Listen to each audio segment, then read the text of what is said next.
Quick update here. Never mind the noise in the background. My cat seems to think it needs to dig the food wrapper out of the trash and lick it, so you hear tinfoil kind of like sliding across the wood floor.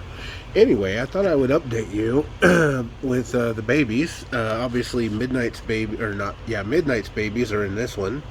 And as it focuses in, they're not super mobile. If I open it up and touch each of them with a paintbrush, they start walking around quite a bit, but I put some fruit flies in there and trying to see if any of them look like they got ate. What that is.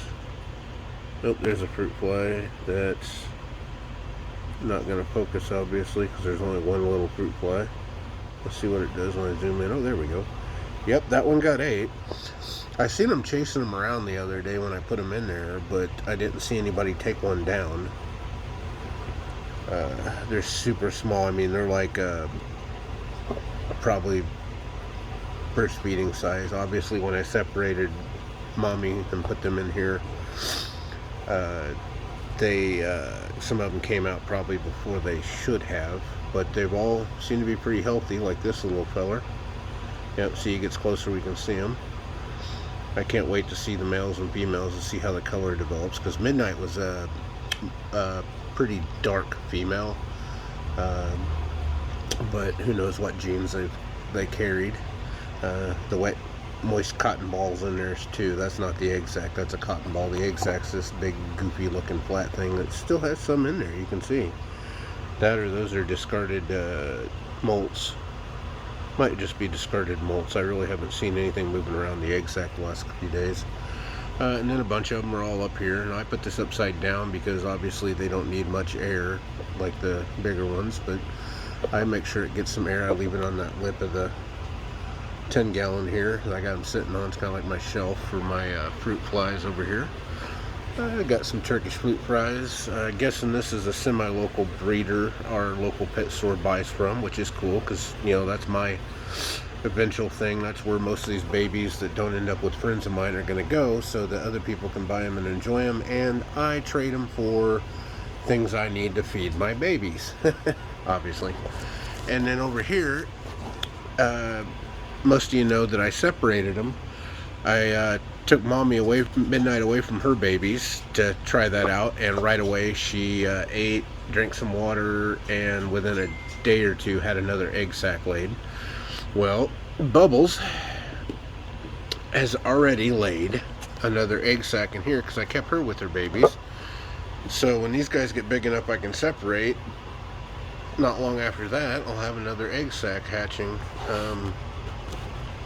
These are awesome. These were both wild caught and shipped to my Claws and Paws local store, and Dan knows I'm after jumpers and called me right up, and so I ended up buying 3. One of them laid an egg sac that wasn't fertile and she passed away, so I'm guessing that was either her last egg sac or she just didn't do well. I don't know. She lived about 2 months maybe, but the old egg sacs in here, there's still a few in there, which is surprising. I guess they just like crawling around. Let's see if I can zoom in and find some of the babies. I'll put it up here so it's easier to see. Obviously I got a worm in there that's crawling around. Mama will find it soon. Let's see here. We get a good shot of Bubbles. No, not really. Oh, here's some babies walking around. They're definitely big enough to eat fruit flies. And they actually have. I've seen several discarded carcasses. So I'll probably feed them again here soon. Let's see what else we can find on the other side. Oh, look! No, the babies. Aren't these guys cute? And it's funny, after I put them in here, I opened the egg sac up on the bottom, and there's mom just making some new egg webbing along the top so they have some place to hang out, and then she went and made her sac. Although it did take her a week or two before she did that. I'm actually kind of surprised. I figured she would wait until I separated her. I guess I fed her and her booty got big enough that she had to go and do that. Let's see. Do we focus in on some of these guys? They Kind of cute. They always say they don't have markings until they're like what, 4th, 5th instars or something like that. But these guys are 2nd instar, I believe, because I haven't seen any more molts. But they're getting kind of chonky. Look at them chonkers. They're all just sitting there now. But if I open that lid and disturb them, boy, I got to fight to keep them in there. That's why I got the 10-gallon here. I'll clip it down, and then any of them I miss I can sweep up with a brush and a piece of paper and put back in. And then once I'll get them toward the bottom, I put in the fruit flies. Something up here was moving. I thought maybe it was a fruit fly. Oh, nope, just a little spider. Little baby, hard to see through all the webbing on the side of the plastic and scratches. But yeah, you can see right there, there's one actually feeding on a fruit fly right there. I'll be dang. Or was feeding and it looks like he fell asleep eating it.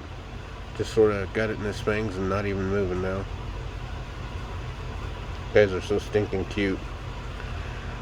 I wish they would, you know, like take commands and stay in there when I opened it. And they all love jumping on my hand.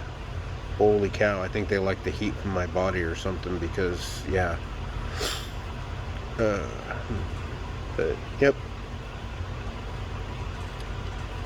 Post your experiences with raising the babies down below. Oh, here's a really small one. Holy cow. Can I get him? Yep, there he is. Focus, focus, focus. That guy is super small. He must have, that's a, just came out of the egg sac or something. He needs to eat. Him's half the size of one of these big boys down here.